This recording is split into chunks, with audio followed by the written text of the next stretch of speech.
Hello and welcome to Gundog Nation. This is Kenneth Witt, and I'm coming to you from Texas. I want you to know that Gundog Nation is more than just a podcast. It's a movement to unite those who want to watch a well-trained dog do what it's bred to do. Also, we are set out to try to encourage youth to get encouraged in the sport of gun dogs, whether it's hunting, competition, trials, hunt tests, all the above. This is a community of people that are united to preserve our heritage of gun dog ownership and also to be better gun dog owners. So if you'll stay tuned to all of our episodes, we're going to have people on here to educate you about training, about nutrition, health, anything that can make you a better gun dog owner. It's my pleasure to welcome our listeners, and please join our community.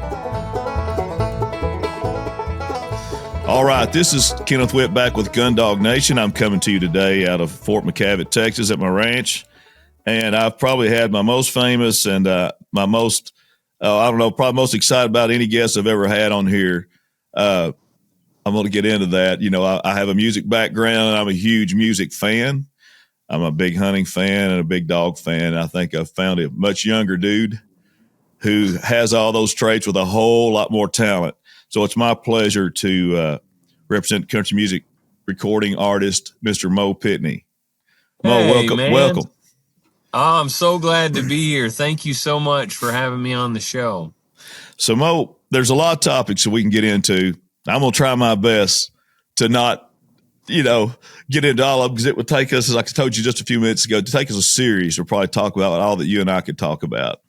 But this will be the first of the series. That'll good. All great. right. We'll line it out throughout the next year. Yes, sir. Hey, I'll be honored.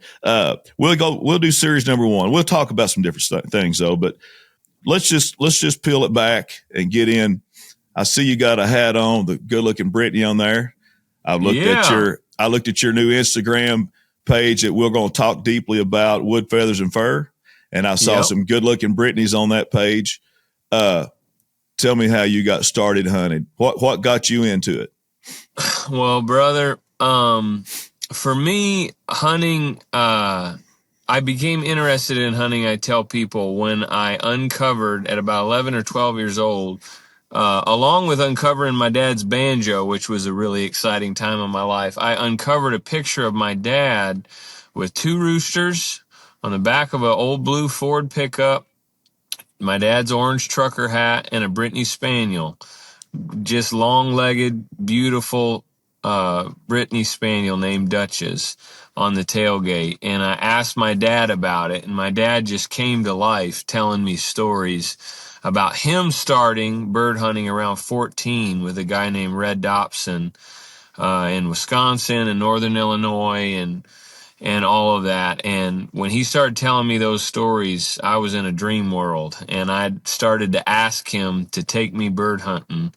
And at about 12, I guess, me and my dad and my brother went out to one of his old spots. We walked down to the bottom of a tree line and stepped on 2 roosters. And my dad unloaded his gun and missed both of them.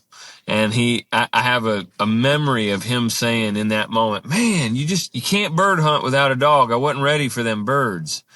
And after I heard him say that, I asked every birthday, every Christmas from then on for bird dogs.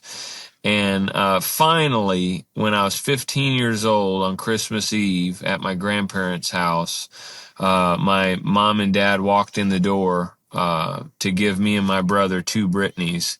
One that he had named Duchess after his dog, and the other's name was Duke. And me and my brother were off to the races. We started learning about training dogs at 15 years old. I lucked out in that behind our house we had an apple orchard that was full of pheasants at that time, so I didn't have to drive anywhere to find wild birds. My dogs never hunted or were over pen-raised birds ever. And so they were trained on live birds and me just trying to figure it out. And me and my brother started taking trips to South Dakota and hunted public land, always got our limit on public land once we got our driver's licenses and could make that trip. And, along with the bird hunting, I'm a big bow hunter, and we can dive into that. I now do traditional bow hunting on public land with a longbow. And I also love to turkey hunt here in Tennessee now. But my initial love with hunting was surrounding bird dogs and Brittany Spaniels and chasing the ringneck pheasant. Well, now I'm really impressed. So you're telling me that you didn't send this dog off to a pro trainer. You and your brother trained this dog yourself. Absolutely. And we That's made a lot of mistakes. yeah, Trust me. I had one dog that would never retrieve and one that would, but they both pointed their brains out and they did an amazing job at minding us and listening to us. And those first two dogs, as they worked together, we always were able to knock birds down, and one of them would come and put them in my hand. And I mean, we killed hundreds of birds in Illinois, and we had amazing times in South Dakota. And then I started to bring in other dogs, and after, training those first two, I really didn't train another dog for the rest of my life. My first two dogs have set in motion the training of every other dog. wow. And now the dog that I have that's left, her name is Loretta Lynn. She was trained by my first dog, Duchess, and my third, Brittany, who was Daisy. They hunted quite a bit together for quail here in Tennessee, and you train them with a few commands and obedience training, and then you just get them around other dogs that know what they're doing, and it's kind of like getting in a good jam session with a good banjo player. It just kind of rubs off on you. Yeah. It's addictive. There's nothing, Mo. I'm sure you'd agree. I don't. I just got back from 3 days hunting Sand Hill Crane up in Lubbock, and there's nothing like watching a dog work. Is there? Oh my goodness. Oh man. I mean, that brings me back to that first comment from my dad. He says, "Man, you just can't bird hunt without dogs." That's a bumper sticker. Yeah, he just Yeah. said, "Man, it's not enjoyable for me." And I think, my first instinct of getting a dog was like, I want my dad to get excited about hunting again, because I Yeah. wanted to hunt with my dad. And whenever we got those dogs, it turned on again for my dad, and that was amazing. And so there's so much wrapped up for me in watching dogs work. Is there, watching the instinct of what they were designed to do come out. The friendship between you and the dog is amazing, but then also the memories of my dad and my brother, and, to see a Brittany Spaniel on point of a pheasant and see the game come together. It's not just that makes me excited. It's just my whole life and heritage and everything's flashing before my eyes when I watch that happen, and it's really deeply ingrained in my heart, and I care so much about it. Now, what part of Illinois, what part of the state, I have to really watch myself because being from Eastern Kentucky, we would always say Illinois. When I got out, when I left Eastern Kentucky, I got corrected. I actually wrote a song with a guy named Billy Lawson called Illinois, and we had to fight for about 30 minutes to say, well, if you want to write a song about Illinois from somebody from Illinois, we don't say Illinois. You guys do, but we don't. Yeah, it's funny. But he wanted to say Illinois, and that's okay. I love it. It's endearing. It's some Appalachian dialect mistake. But anyway. I love it. No, it's awesome. But anyways, I'm from northern Illinois, a place called Rockford, Illinois. Okay. All my ancestors are from Missouri and Arkansas, and they went up to Rockford, Illinois in the Depression to find work. And it forced them into the nuts and bolts and factories of Rockford, Illinois, a big, metalworking town. My grandparents on both sides, they have stories of going up there and living in tents until they got their first jobs.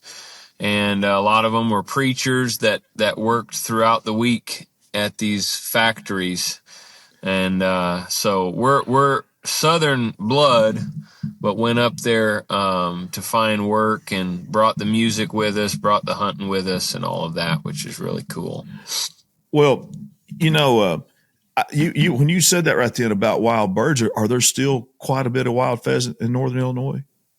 There really isn't. If I go up there, it almost hurts me to shoot them. It's the same way in Tennessee with quail. I mean, I'll go around I've probably got 5 cubbies that I know of in Tennessee. Some are on public and some are on some friends here. And, I'll go through and I'll point them and I'll shoot a couple, but, you get to a point where it breaks your heart, Yes. to mess with the birds too much. And up there, if a dog does a perfect point on a rooster up north, we're going to drop it just because it's, part of the game and rewarding the dog and everything. But, you can't go up there and consistently shoot your limit in Northern Illinois. And I have my thoughts about why that is and the way that the farmers think about the land and things that they spray on the fields and all of that I think are related to the predator piece. We might be one of the predators that are not being good at conservation, from farming to hunting to all those pieces. I think they all need to come together in order to bring the bird population back. So I say all that to say, it really will take, in my future, planning out some hunts again, maybe in South Dakota. I'm going to Red Rock, Oklahoma, and they're saying they got quite a bit of birds, both quail and pheasants right now. And I'm going to stay with a buddy over there and hunt for a week at the end of January and all of that, just because my hometown in Tennessee, it's not overwhelming with birds. Yeah. It's, I had a farm in Kentucky to 2019. I've had this ranch here for a while, and I've had coveys of Bob Whites on both. I won't shoot them just because, there's not that many anyway. And I just, as much as I love to hunt, but, unlike, and then, you were talking about South Dakota. Well, I got really hooked on pheasant hunting. Now I'm a fanatic. But I go to Huron, I guess that's how you pronounce it, Huron, South Dakota. And it's just, I understand they're birds in a road, it's crazy. Oh yeah. But it is. It's fun, man. Never not limited out up there, never. Oh yeah. Same with my brother and I. And we strictly hunted public land. And I always liked the challenge, even with deer hunting, to hunt public. It's a challenge. I went up and, we would stay at hotels next to guys that were, when we were young, we'd stay in flea bag motels. We'd sleep in our truck to hunt pheasants, but anyways, we'd get back and there'd be these huge groups of guys, 15 guys coming back, and they'd have, maybe 7 or 8 birds or something they hunted all day. And it's because they spent most of their time in the middle of these huge fields. But man, my brother would go out and we would find a late season, a field that hadn't been chisel plowed. If you could find water, a cornfield that hadn't been chisel plowed, in a small ditch that was public. Wow. All of the birds were right there. And we walked 2 or 3 ditches and have some of the best hunts of our life, me and him, and we'd always bring 2 other people. We'd limit out before 1 o'clock in those little ditches. And we had something figured out up there that was just incredible. I haven't hunted there since 2020, but we've had a lot of amazing memories. Now, with your schedule, and I'm sure is insane, how do you get to hunt much now? Do you make time?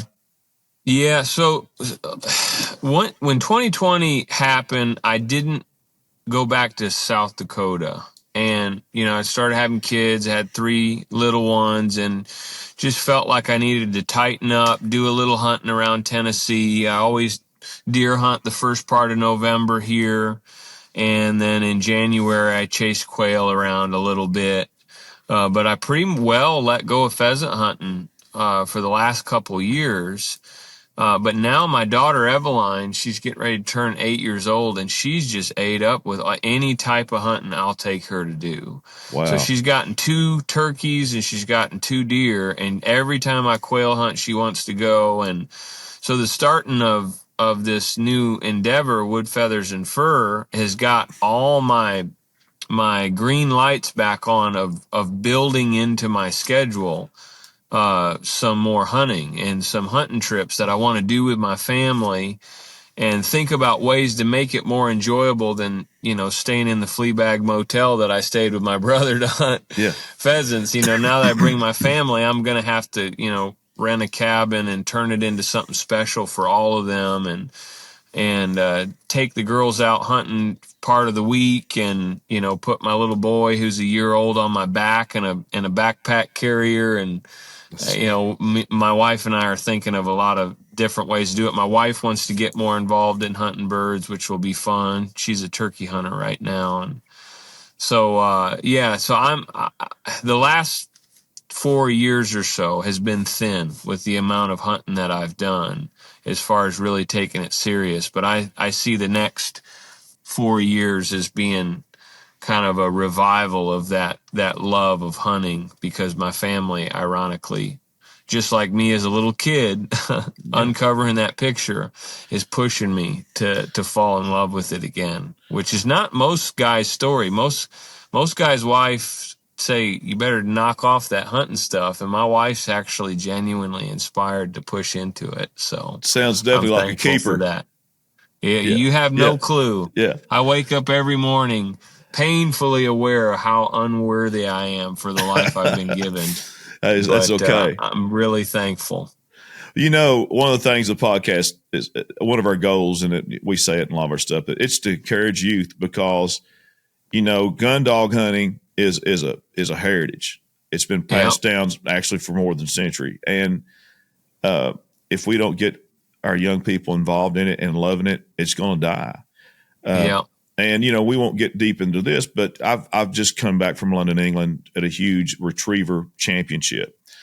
And, in these European countries and other countries, they have to kind of be low key about having a dog trial because they're shooting birds. Wow.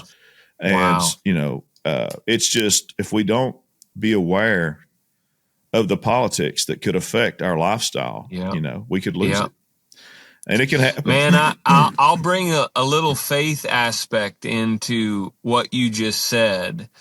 God has been putting into my heart here recently this temptation to not accept sacrifice. And what I mean by that is hunting reminds us that it takes the shedding of blood to keep life going. And as a believer, I'll say that ultimately finds itself in the gospel. Amen. And hunting presses into our conscience over and over again that something has to die in order that something else might live. And all the way back to Cain and Abel, Abel offered a lamb, and Cain had the instinct that you were saying about those European countries, that I'll just offer vegetables so that I don't have to deal with the conscience part of the fact that without the shedding of blood, there is no remission of sins. And so you can see culture either go the way of Cain, and that turns into the kind of the major cities and the pushing back of the idea of hunting and the things that we love and things like that. Or you can see the people that become in tune with the land, with their faith, with the fact that, we're not just doing this for sport. We're doing this because it connects us to a higher story. And I would argue that it reminds us and points us to the greatest story ever told in the gospel. But I don't know how much you guys tune in with that on your channel here, but I've always pointed out that Cain and Abel's story is still playing itself out in these two different ways of thinking. I love that analogy. I've never used that, and I actually had a pastor on here. You have to go watch that, Mo, and you get bored one day driving somewhere or traveling. Yeah. But Johnny Morgan out of Louisiana uses retrievers in his ministry and has saved thousands, literally thousands of souls by using a Labrador retriever and commands that he uses and kind of using quotes of the Bible and illustrating it with dog commands. It's that's awesome. I couldn't articulate it more because I haven't witnessed it yet. I just had him on there, but it was so fascinating to listen to him. But you have to check him out. I look forward to looking it up. And he's not the only guy that does that. He actually learned that from a guy that's older than him. Johnny's my age. He's in his 50s. So he's been doing it a long time. There's a guy in Houston been doing it for years. And then Johnny told me there's another gentleman that does it. And so they're using hunting dogs. And these guys hunt with their dogs, compete and test with their dogs, and use them in sermons. So, yeah, interesting. That's awesome. But no, I like that. I'll have to use that. Do you have Brittany's now? Yeah, I've got one Brittany, Loretta Lynn. A good Kentucky name. Ready. Yeah, and I'm getting ready, I think, to get another dog. This new season of my life, I mean, I may, start thinking about, even having litters again. I've had 2 litters with my first dog, Duchess, and I kind of thought, man, I'm going to give up on that. I'm in the music business. I'm doing this ministry stuff, but man, I'm amazed at how excited I am about hunting again and just getting into this culture with dogs. And so I really think in the next couple years, I'm going to have, lined up kennels, and there's just going to be a lot going on here soon that I'm really excited about. And it's all starting with this one dog that I got from Utah. It's Brittany. Flew her out here to us, and we call her our Mormon puppy. Yes. But we're trying to get her converted here in Tennessee. But anyways, we are we're loving hunting with this dog right now, but looking forward to getting a few more here soon. Well, I have a good episode with Ronnie Smith and his wife, she's as good a trainer as he is. Actually, this laptop we're talking on right now is sitting on their book that I read. They've got a book out called, hang on one second, I'm sorry. Just make sure I get them. It's just training bird dogs. So they're a famous family in the Brittany business. And I had studied their uncle, Ronnie's uncle, Delmer Smith. And I briefly told you about that book, and I'll send you that information. But awesome. They have good dogs. They're not like puppy mills. They have a few litters a year. They offer training seminars throughout the U.S. They're based out of Oklahoma. And they have seminars on beginning, intermediate, and advanced. And it's like a weekend seminar, and it's neat stuff. I'm going to attend one. I'm going to attend maybe 2 this year. Yeah, I'll keep you posted. My wife has learned things just vicariously through me, obviously, but I'd love I know I would learn a ton at a seminar like that, but I'd love for my wife to be more and more involved with, somebody else teaching the life of training dogs and working with dogs, and let her as well, along with my daughter, who's very interested in all this, just absorb the culture of all of that. So I may show up on one of those seminars as well. I tell you, I attend a lot of seminars, and I've attended schools and what have you. My experience has been that most of the time ladies are better trainers. They have better patience, so there are some really great female trainers out there. Wow. But yeah, that's awesome. So, now I'm going to switch gears a little bit because I can't take it any longer. I didn't realize, Mo, I was looking up this morning, just kind of, I've followed you for a long time. My mother's a huge fan of yours, and so am I. Well, before I get into your resume, because it's impressive, last year I was flying to DC just to visit the city for about 3 days. I've worked to death and just needed a break. So I get on a plane, I think in Nashville, and you get on. It's a Southwest flight, just regular old economy class, and you walk past me, and I thought, man, I think that's him. She had a beard, and I wasn't sure. I hadn't seen you bearded. So I watch a lot of your videos. So I stared at you like this, and you were nice enough to nod and say, "Hey," like, who's this guy? And you walked on back, and I was like, man, I know that's who that has to be. I know that has to be him. And then we landed in DC, and I was around baggage claims. I was kind of creeping a little bit there, like, where's he at? So we were both going outside to wait on a ride, and I go outside. I was like, man, you're Mo Pitney, and of course I knew who you were, but but you were very nice to me and accommodating and friendly, and you didn't know who in the heck I was, and we ended up having common friends or in the business, I guess, and that was neat. But it is funny how we've reconnected. And that's been exactly a year and a month ago. But anyway, wow. I didn't realize till this morning. I was doing a little research on you, just seeing if there's anything I didn't know.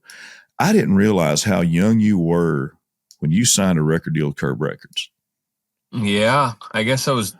Does it say I was 19? I think so. Seems like you did it in 14, in 2014. Yeah, I'm 32 now. So wow.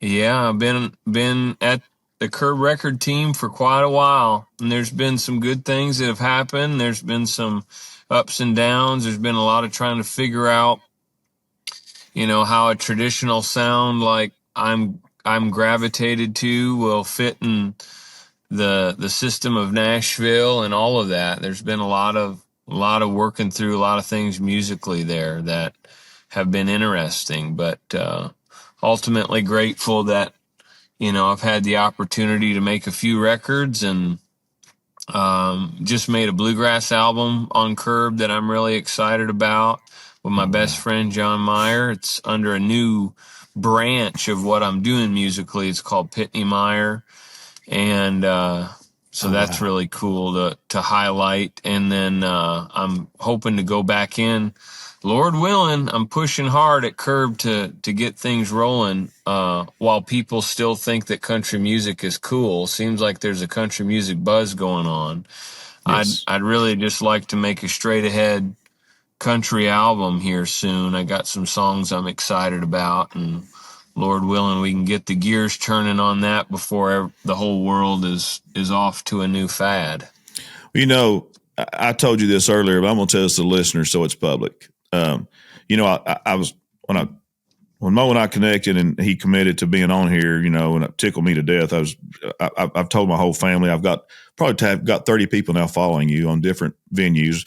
YouTube, my kids, my friends, and people there's some people that didn't know who you were, and now they're like, oh my gosh, I was like, yeah, I know, right? So here's my 2 cents and my soapbox on this podcast. We see the popularity now of Zach Top, and I'm a fan, right? I think he's great. Mm-hmm. I think it's great this young kid is a talented guitar player, singer, songwriter, and loves traditional music. But then I got comes to thinking, from the bluegrass world as well. Amen. We're going to get on that too. Yeah. That's you took the words out of my mouth. But I think, why in the world I'm not hearing Mo Pitney right now? And I think the listeners should, go discover him if you don't know who he is. If you want to hear traditional country music at its finest, and some of you listeners know I come from a big music background. And I have a lot of, really talented people in my family. I'm the least talented. That's why I'm here and not there. You got to check him out because, his singing ability, his guitar playing, his style it's so unique and so fresh in today's country. Zach Top is bringing some of that to country, but listen, Mo Pitney can too, and he's got it. So let's talk about that. Mo, you and I both are huge, not only players of bluegrass and fans, but the listeners, let's just think about this. I know this is not a music podcast, but let's just talk about the greats who have a bluegrass background. Keith Whitley, Ricky Skaggs, Patty Loveless. I assume Laura Lynn has some. I don't know that for sure, but I know Patty Loveless does very well. Vince Gill, Mo Pitney, Zach Top. So, Allison Krauss. Oh my gosh, why did I skip that one? And even when you listen to this podcast, Mo, you don't know it now, but when you go and listen to it, the intro on here is from a great friend of mine just across the mountain from me in Harlan, Sean Brock. Okay. Sean Brock is a really good studio musician. It's just phenomenal, plays everything. He's actually made a lot of money now playing jingles and stuff. He can play any form of music, but it's a bluegrass intro and an outro. And on that, he's got Scott Vestal playing banjo and Jerry Douglas on dobro. And then Sean at the end, he plays Red Haired Boy. So the end of this podcast, that's Sean Brock, a Kentuckian who's extremely talented. But anyway, so, I just, I'm a Kentuckian, right? I grew up in the hometown of the Osborne brothers. I grew up. Ralph Stanley was playing in our elementary school gym. So was the Goins brothers. Man, Me growing up, and so I I want to go to that school. yeah, Larry Sparks. So yeah, I can, that's how I was raised. So it's so good to see you make it, but I'm not satisfied. I want them to put you out more. And this is my plea and my lobbying techniques to make that happen. Well, tell the listeners out there, if they like the music, to send a record to Curb, or send a letter to Curb Records saying, "Hey, let's speed this process up and get a record out." You know what? I think we should start a petition. Matter of fact, hey, let's do it. Let's do you that. You said you did some politicking in your life. We could go on a country music campaign. Yes, I'm familiar with the lobbying. That's what I say we do. All right. Amen. I'm ready. I'm going to carry the banner because I believe in you. So, oh man, thank you. That's encouraging. Like I said, we could do several series on music, but let's do something that's near and dear to your heart. This is the one thing I didn't know about you until today, but let's talk about your ministry, because that is something else that deserves some advertisement here. Well, I'll say it this way, if I only saw my life and purpose as being music, I would just be the most frustrated, depressed person in the world, just with some of the battles that I've had in the music business and how things getting tied up with deals and things like that make it kind of impossible for me to just keep putting out music and staying inspired. If all I was putting my hand to was music, it would be really, really difficult. But I found the blessing in the life that I've been given, where I get some spaces to think about and do other things. And through the middle of my first record, I had a radical conversion to Jesus Christ that it would take a whole nother podcast to describe to you all that happened to me when I was filled with the Holy Spirit and just kind of got hooked up to the life source of God again in my life. And ever since then, I've known, it was like it was downloaded to me that I had more than music that I was supposed to do in my life.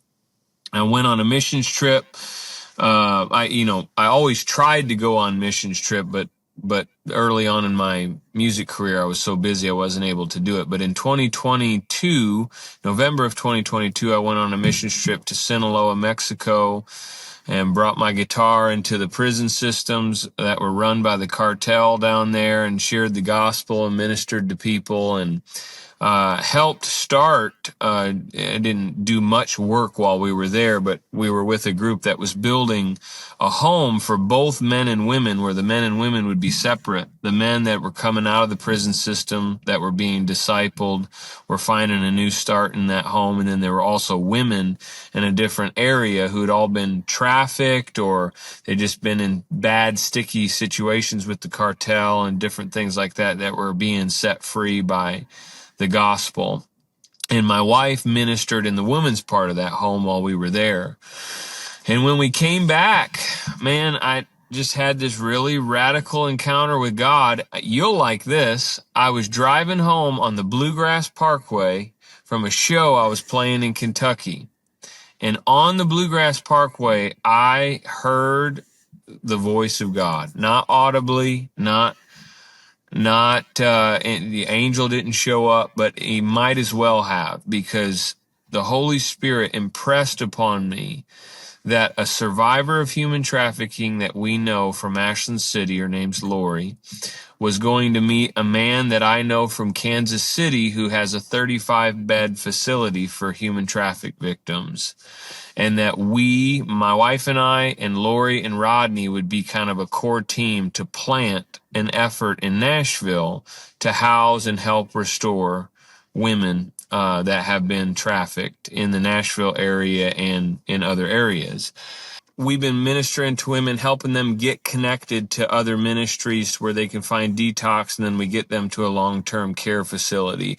But now it's looking like we're going to be able to be one of those care facilities.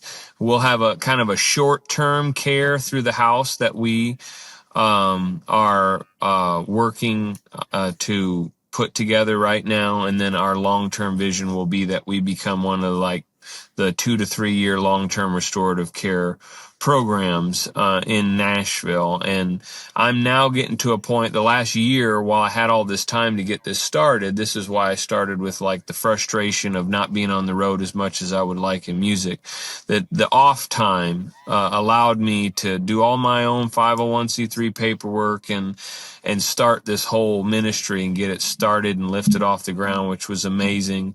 And now I'm starting to delegate some of the responsibilities of it to other people, which will allow me to do some of the other endeavors that I'm involved in. But it's really been cool because I can use the music now to promote the ministry. And so there's this built-in audience for fundraising or whatever that might be. Every time I play a show, I can just play a song that relates to what we're doing and tell people what we're doing and how they can support it. And would love anybody out there, if they would like to support what we're doing, to look up rahabhouse.com, and you can learn more about what we're doing there. You can sign up for a monthly email. You can donate or whatever you'd like to do to support what we're doing. But it's just been a really amazing, really overnight thing that God has done, and he has proved that he's with us by providing everything we need every step of the way. We'll put that link on our podcast, and my new website, it's under construction to be kind of modernized a little bit, upgraded some, in other words, fancier. And I'll put that on there too when we get that. That'll be ready here in about a week. Awesome. So yeah, I mean, hey, I realize that you're a major social influencer, but let's take it beyond that. Let's multiply that effort. Well, yeah. The idea is, in the Old Testament, God would bless his people with things. He would bless them with good, fruitful harvests. He would bless them with all this. And in the law of Moses, he said, leave the corners of your field for the broken, hurting, the sojourner, and all of that. And I've been trying to interpret that encouragement from God that he will bless us. He will give us a social platform. He'll give us finances. He'll give us good bird dogs and all of that. But if you try to take it all for yourself, that makes your creator very angry. Like whenever he got mad at them in the Old Testament, it's when they would not use what he was blessing them with to benefit the least of these. And so my hope is that my career and whatever God is doing in my life through music and any other platform will then be a way to draw attention to the broken and hurting around us and leave the corners of the field of what I'm doing to be able to help feed and clothe and restore, in this case, victims of human trafficking. But Lord willing, God continues to do more and more of that in other people's lives that need help as well. Mo, not only is that amazing, it's refreshing to see someone, that has made success like you have at a very young age, and deservedly so, to see that and share that. That's not common among most. Wow. Well, he has used a very heavy hand with me to get my attention, and I've gotten the 2x4 up the back of the head multiple times by him, and he's just made it clear that he has some things that he wants my wife and I to do, and they seem crazy. It's been a lot of work, and there's been a lot that has happened, but God has just inspired me to do these things, and I can't take any credit for it because it's been him impressing it upon me and just trying to be obedient. Now, what's the story with the name of the ministry? So in the Old Testament, there was a woman named Rahab who had a house that was built into the side of Jericho, actually. And the story goes is that she was a prostitute. And there were two men that were called spies that went in to Jericho before God was going to destroy it, just before they walked into the promised land. And the idea is that the two spies went into the prostitute's house. And if you think about this, normally when guys go into a prostitute's house, there's There's a different reason for it. But the prostitute Rahab knew that these men were different, and she extended and then she also had heard about Yahweh, their God, and she extended kind of a peace offering to them by saying, I'm going to protect you guys. The city's going to try to kill you, and I'm going to protect you. And she hid them in, it says, under some straw on her roof. And this trust between the men of God and the broken woman, which you see that pattern repeat when Jesus comes on the scene. He's eating with tax collectors and prostitutes is the idea, and he's replaying that pattern. And so, human trafficking and prostitution and all of that is all really closely related. And so when Lori, she felt impressed by the Holy Spirit that the ministry would be called Rahab House. The idea is that God is not just going to use the people of God to help them, but God's doing something unique right now in that broken women who are looking for God and his salvation will also be used to help the other side of the equation. And maybe when the walls and systems of this world like Jericho crumble, a place like Rahab House will still be standing, because the story goes that once they blew the trumpets, which in Revelation there's 7 trumpets that are blown just like the 7 trumpets that were blown around Jericho. Everything fell except Rahab's house. It was stayed standing, and anyone that she invited into her house also survived the destruction of Jericho. And so that was what kind of inspired starting the ministry. And I've learned more about why I think God encouraged us to name it Rahab House now. But that's kind of the inspiration behind it. I love it. That's something. Wow. I actually knew that story, and but I was trying, and I knew there was a connection. I was trying to figure that out. So now you brought it full circle for me. Wow. So, like I said, we could do a series, Mo. Let's dabble into this one. Okay. Have you, since you are a hunter, an entertainer, and you are a celebrity, have you thought about doing anything in the hunting world? Yeah, so I alluded to this a little bit before we jumped on, but my wife and I told you my wife and my kids are getting excited about hunting again. And I've been like praying and thinking a lot about our lives just becoming more integrated in the hunting world and surrounding bird dogs and upland hunting and like homesteading and lifestyle stuff. I've been wondering, can all of that come together? I do woodworking as well. I built my own house. I really am falling in love with like rustic woodworking and that kind of a thing. You got to repeat that. Did you just say you built your own house? Yeah. I got nothing. You can't just graze over that. You got to talk about that. Oh man. So we hired an ex-Amish company to put up a pole barn for us, and I built a barn dominium. So I learned how to build everything on the inside. Did my own plumbing, electric, cabinet work, the tile in our bathrooms, all the way down to the trim work, which was from trees that I had milled off my own property and all of that. And I'm not by any the stretch of imagination an amazing craftsman, but I have learned things about woodworking that I am just so inspired about it all. And I've made some art pieces with some barn wood. My dad and I tore down with my brother a 3-city block hotel called the Pump Handle Inn in my hometown just before I moved to Nashville, and it was built out of rough circle sawn lumber and 12 by 12 and 8 by 12 beams, and we trailered it down here. And I built my porches out of that hotel, which an interesting connection to the ministry. I'm sorry I go on these bunny trails. That hotel was the trafficking prostitution house. Jeez. And so full circle, God has us start Rahab House, and my actual house is redeemed or reclaimed wood from the trafficking house in my hometown.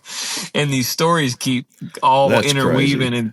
crazy stuff. But I built a big pergola out of the beams from that hotel that sits over my kitchen and all of that. And so I say all of that to say we have been inspired to start a new lifestyle brand that won't really be connected to my music career or my name and image and likeness kind of stuff. It'll be like a community of people that I'm around that love woodworking, that love upland hunting, that love, cooking your game. And then my wife is interjecting this creativity around feather art and, making wreaths and artwork from pheasant feathers and turkey feathers and things like that. That's all going to kind of not just be one facet to hunting or outdoors. It's going to be, guitars, woodworking, outdoors, bird dogs, deer hunting with my longbow, and homemaking, and how all of that is supposed to all come together into a well-rounded life. And we started this new endeavor called Wood, Feathers, and Fur out of that, which the name Wood, Feathers, and Fur came on Thanksgiving Day. My brother-in-law, Wyatt McCubbin, wanted to watch the football game, and he asked me, how do I get YouTube pulled up on your TV? I said, brother, if it's not made out of wood, feathers, or fur, I don't know anything about it. And I said, but if it does, I can tell you anything you want to know. And out of that comment, I realized that we needed to start a brand called Wood, Feathers, and Fur. I love it. I'm committed to sin here, Mo. I'm highly envious now. I've all my life wanted to be a musician. I'm mediocre. I've always wanted to sing, and I sing. I'm mediocre. I wish I could. I always wanted to be able to build stuff. I can't. You can do all that stuff great, man. So I'm gonna live my life through you. Oh my goodness! I tell people I don't have any talents in this world except I might be able to talk a lot, and I don't. That's probably an annoying talent. I don't know, but no, it's not at all. You got to have the gift of the gab. Well, have you come across, just me being an Eastern Kentuckian, and I love wood. I actually grew up working in a sawmill all through high school, Begley Lumber, and so I have a pretty good knowledge of timber, lumber, furniture grade stuff. But have you ever come across chestnut oak? No, that sounds familiar. It was from the American chestnut tree, which is a huge tree that a blight hit, and they grew in the Appalachian Mountains. They produced chestnuts, but it was an oak. I know that sounds, it contradicts itself, but it was a form of an oak tree that produced chestnuts. And anybody, listeners, y'all can correct me if I'm wrong, you can email me, but cattle eat them and everything else. People live off of them. They use the lumber for barns. A lot of old barns in Appalachia are built out of that wood. And then apparently the blight that killed them, like I said, this is my knowledge. It could be, I'm not stating this is all facts, just what I've been aware of, that when they brought in the Chinese chestnut tree, the ones that we use now, that it killed off these massive, beautiful trees that were used for every aspect of farm life in Appalachia for centuries. Wow. Yeah. Wow. So it's beautiful wood too. I've actually got some stuff made out of it still back home. And anyway, you have to look into that. There's not really any of them left that are growing. No. Is that what you're saying? That's right. You can, and some people try to get barns and stuff made of it, and then they turn around and make furniture from it. But it's an extinct wood now. My goodness. And well, have to dive into that because, part of this endeavor will be like reclaiming, either barn wood or just stuff. I want everything to have an interesting story. I'm a storyteller, but God keeps speaking to me in interesting stories, of just redemption, reclamation, all of these words that people love, like when they transform barns and stuff. But it tends to be that whenever I do something in this world or hunting or woodworking or music, it just has all these interesting connecting stories around all of that. So I'm going to dive into the story of that tree and see if I end up one day getting to work with some of that wood some way or another. Yeah. And in other words, you and I both appreciate some good Brazilian rosewood and an old Martin guitar, it's nothing. Absolutely. Like absolutely. Yeah. You and I talked about J.D. Crowe, and I've got this new old 1950 D28 that I acquired from J.D. Crowe, and that can be its own podcast talking about bluegrass music and old good sounding guitars. Well, and I'll briefly say this. I won't try to use the podcast time, but so I had pre-war banjos, and my first was a top tension that I got. I acquired. I was trying to think if I can remember if I got it at Gruen Guitar or off of a person, but it was all legit. It was actually a plectrum steel, and I had Frank Neat, the famous Frank Neat in Russell County, Kentucky, who was a dear friend. Neck maker. Made me a neck. And then I happened to be in Gruen back in the day when I was playing really heavy. It's been all through the 90s. A guy at Gruen Guitar named Calvin Minor, I think it was Minor's how you pronounce it. Redheaded guy with glasses was their banjo guy.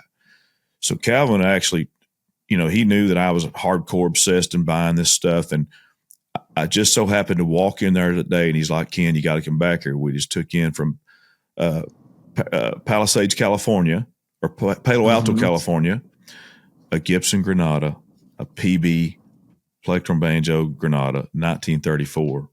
Same serial number series as Sonny Osborne's and Earl Scruggs and Crows, right? So, my goodness, I bought it. Of course, it was expensive even then. Frank Neat made me a neck, and that thing was awesome. And I was playing it out on festivals, and Crow wanted it. So we decided that we would trade for a year. Not trade, but he would take it and play it. He actually played it he did a cut on a Charlie Sizemore album with my Granada banjo. Wow. But it gets better. I had one of Crow's threes. Oh, my goodness.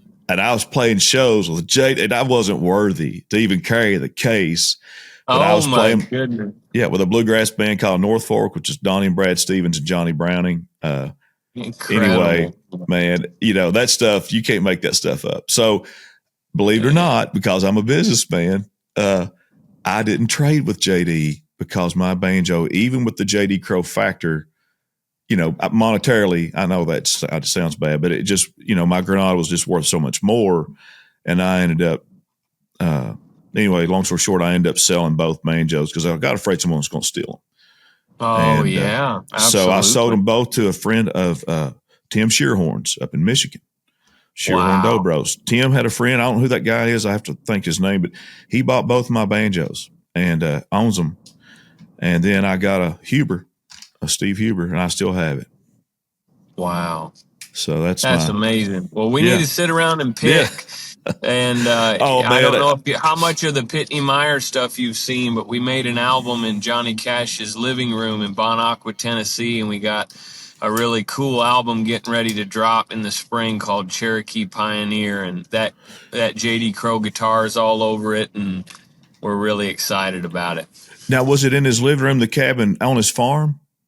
On the farm in Bon Aqua, you had 107 acres down there, and no one had ever recorded in that cabin. We turned it into a recording studio, recorded completely live to tape, and recorded a completely analog record, and so that we will then have a record that has not been touched by the computer at all.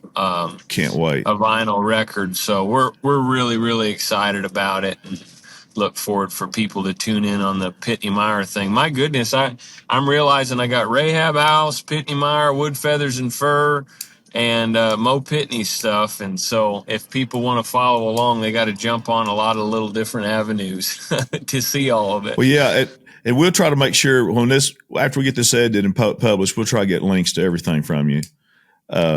Great. Thank you. But Mo, I was just trying to get the same farm. So my brother Brandon Witt, went with Eric Hamilton. He's a musician down in Nashville, and he's friends with John Carter. My brothers live across the lake from the old Johnny Cash house that burned and was rebuilt. And we were on their farm year and a half ago. Well, September 23. Mm-hmm. Yeah. And but in the old cabin there that John Carter, he has some bees and stuff there and honey, and we stayed there. That's not the same one, is it? This is it was a bit more acreage.